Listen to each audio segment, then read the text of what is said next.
Você que nos assiste, sabe como funciona o salário? Então vem hoje com a gente que o Papo Política te ensina.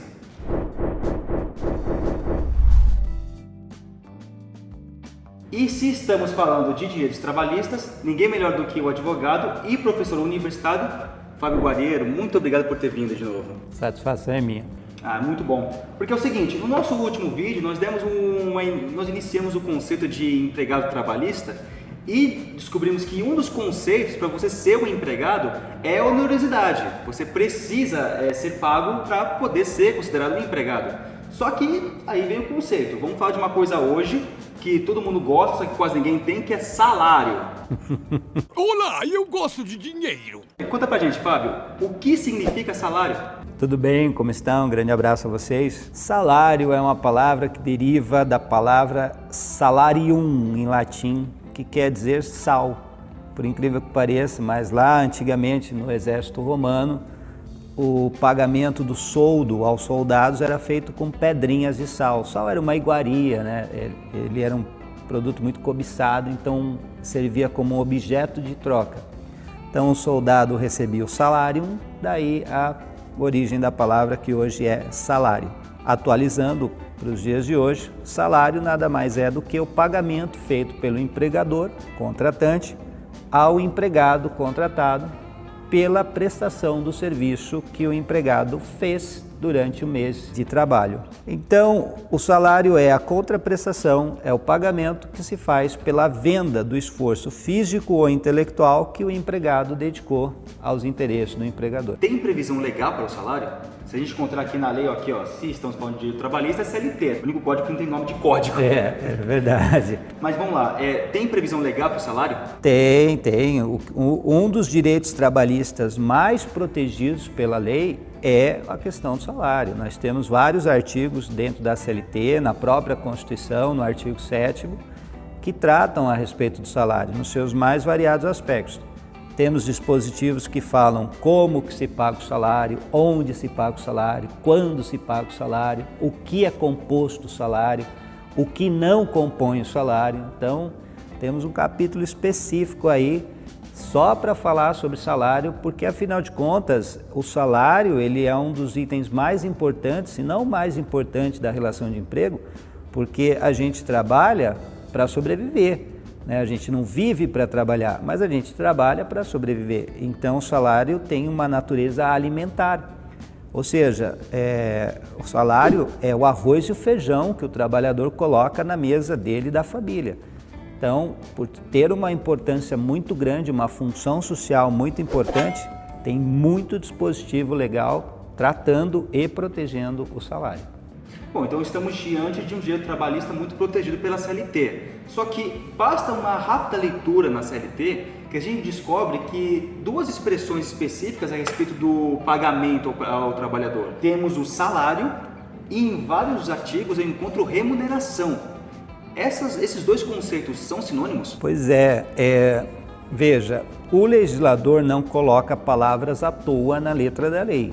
Salário é uma coisa, remuneração é outra. Você foi muito cirúrgico na sua observação. Para uma pessoa mais avisada, para o leigo, ele vai achar que é a mesma coisa. Mas no universo jurídico técnico, cada palavra tem seu significado. E salário e remuneração são coisas diferentes, sim. Salário é aquilo que eu recebo diretamente do meu empregador pela prestação de serviço que eu realizei. É o dinheiro que o patrão põe no meu bolso, que põe na minha conta, que me entrega no envelopinho junto com o olerite no fim do mês pela prestação de serviço que eu fiz. Acontece que alguns trabalhadores recebem, além do dinheiro pago pelo empregador, recebem um dinheiro pago pelos clientes que ele atende. Então, é o caso da gorjeta. É o caso do garçom, do manobrista, do recepcionista de hotel que carrega a mala. Então, ele acaba tendo um contato direto com o cliente daquele estabelecimento onde ele trabalha, e o cliente, se sentindo bem tratado por aquele funcionário, o premia com uma gorjeta. Então agora esse trabalhador está pondo dois tipos de dinheiro no seu bolso. Um que é o patrão que paga, o salário, e a gorjeta que o cliente paga. Quando a gente soma os dois institutos, temos a remuneração. Então, por exemplo, o manobrista que ganha R$ 1.500 de salário e ganha no fim do mês R$500 de gorjeta, ele vai ter uma remuneração de R$2.000. Então, o que é a remuneração? É a soma do salário mais a gorjeta. É isso. Então, vamos entender uma coisa. Nós temos a união do salário com a gorjeta, que constitui a remuneração. Perfeito. Temos formas diferentes de dar gorjeta? Do Brasil temos, né? Por quê? O Brasil não é terra para amador, né? Eu sempre brinco isso. Aqui é o Brasil! Tradicionalmente no mundo, a gorjeta ela é espontânea, porque a gorjeta é uma doação. Ninguém é obrigado a dar gorjeta. Então, tradicionalmente, a imagem da gorjeta, ela representa um ato espontâneo de quem gostou ou não de ser atendido por aquele profissional e dá de gorjeta para esse trabalhador um valor que entende coerente, né, adequado à sua capacidade econômica e ao merecimento do trabalhador. Então, cabe a mim decidir, em resumo, se eu quero dar ou não a gorjeta e se dar a gorjeta, quanto que eu vou dar. R$1, R$50, R$10, R$5, enfim. Essa é a chamada gorjeta espontânea, cabendo, portanto, à pessoa decidir se quer dar ou não e que valor dar ou não. Agora, é comum em alguns estabelecimentos já vir embutida a gorjeta na nota de serviço que a gente consumiu lá na lanchonete, na casa noturna e etc. É o que se chama de gorjeta sugerida. Então, como não faz muito parte do hábito do brasileiro dar gorjeta, os estabelecimentos já fixam uma gorjeta na hora que você fecha a conta. Isso não é considerado salário? Não, porque é um pagamento que você faz para o estabelecimento que depois será rateado para os empregados, mas é um dinheiro que entrou no bolso desses empregados, não pela mão do empregador, e sim pelos clientes que consumiram aquele produto ou serviço. Dá-se o nome a essa modalidade de pagamento de gorjeta sugerida. É uma gorjeta que a casa sugere, já que a espontaneidade do brasileiro geralmente não é a de dar gorjeta. Eu sou o patrão, eu sou o empregador.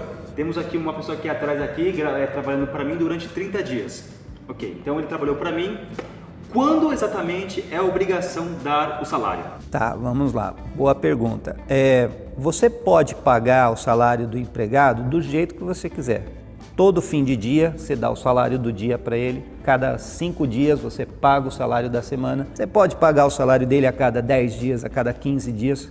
A lei não prevê como você pode pagar o salário. A lei só diz o seguinte: existe um prazo máximo. E esse prazo máximo é até o 5º dia útil do mês subsequente ao mês trabalhado. Então, a gente não ganha salário para trabalhar, a gente trabalha para depois ganhar o salário. E esse pagamento depois do trabalho, ele tem um prazo máximo, que é o que a lei estabelece, que é o 5º dia útil do mês subsequente. Então, se você trabalhou o mês de janeiro, você vai receber o salário de janeiro até, no máximo, o 5º dia útil de fevereiro. Pode cair no dia 6, no dia 7, até no dia 8, a depender se tiver feriado, porque os dias úteis são aqueles dias que tem expediente bancário, são os dias de trabalho normal. Lembrando que o sábado é dia útil para esta contagem, tá?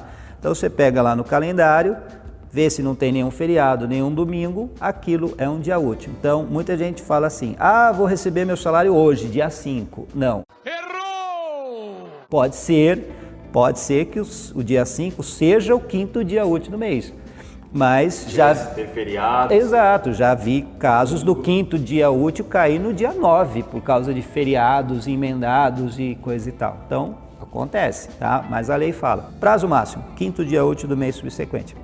Antes disso, você pode pagar o salário do jeito que você quiser, não tem problema. O que não pode é extrapolar o 5º dia útil do mês subsequente. Qual é a consequência de, se por acaso eu sou empregador e eu não pago o salário do meu empregado até o 5º dia último do mês subsequente?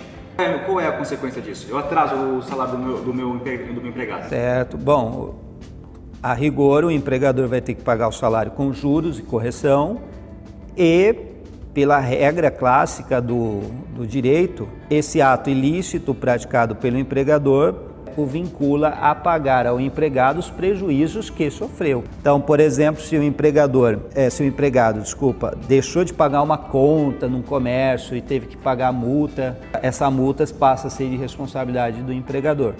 Se o empregado deixou de pagar uma conta e teve juros e correção, esse acréscimo no valor da conta fica a responsabilidade também para o empregador. Então, via de regra, além dos juros e a correção, o empregador é responsável por indenizar o empregado pelos prejuízos que sofreu com aquele atraso de pagamento. Ok, então acho que só mais uma curiosidade, acho que é interessante. O pagamento, o salário, a remuneração, elas obrigatoriamente precisam ser em dinheiro? Tá, vamos lá. A rigor, sim, tá?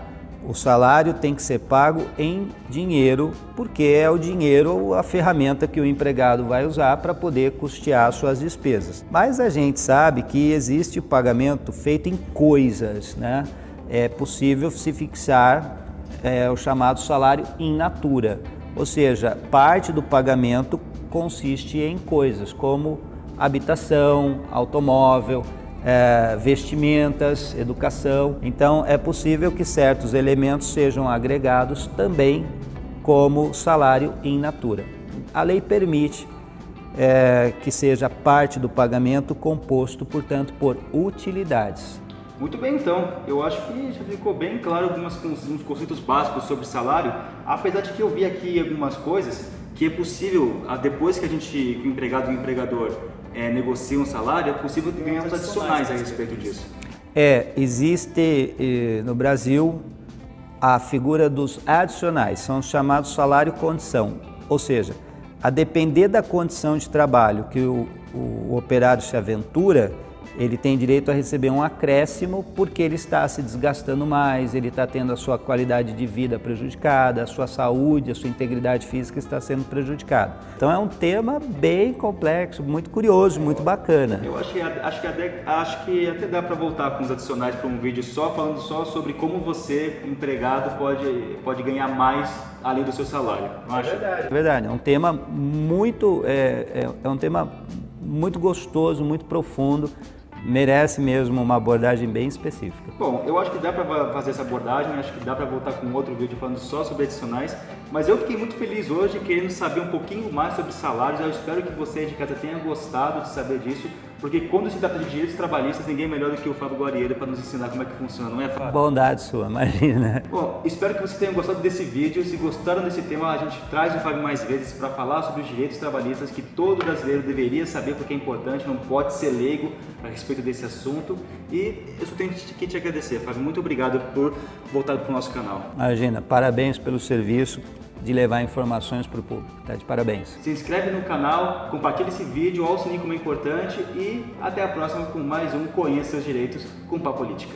Até mais.